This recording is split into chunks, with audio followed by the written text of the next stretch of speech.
Hey, what's up guys? This is Volvopedia guy.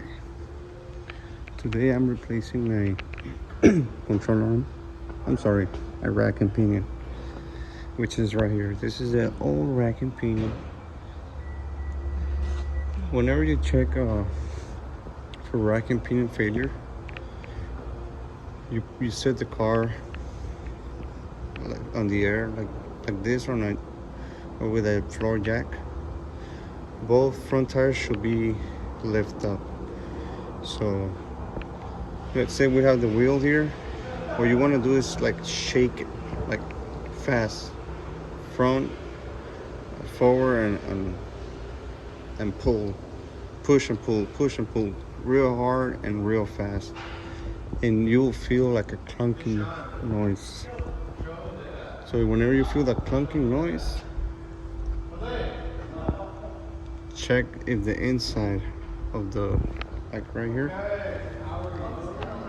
the best thing to do is removing this boot and see if the shaft moves up and down. If it moves up and down, the rack and pinion must be replaced.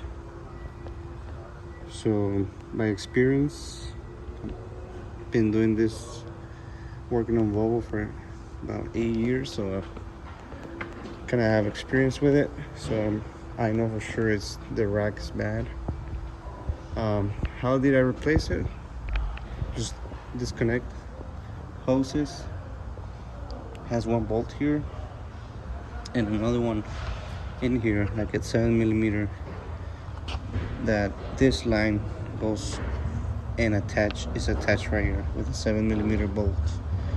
Of course, you unplug it from the inside. So you gotta make sure your steering wheel is straight.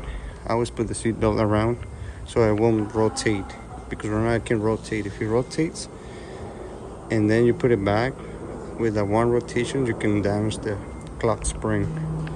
So how I did it, it's right here. I removed this motor mount bracket. It's attached in the transmission actually, and remove the line. Just put it aside like this. Lower the rear subframe, unbolted, so it went down.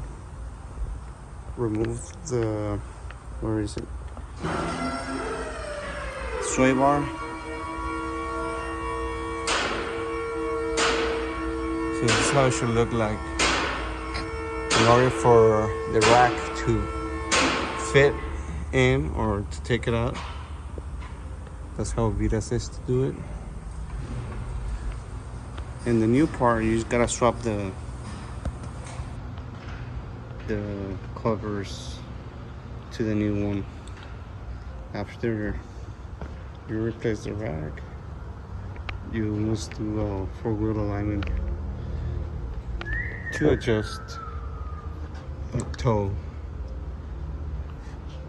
So you have any questions, just send me a text in this video and I can answer you questions. All right guys, have a great day. Bye bye.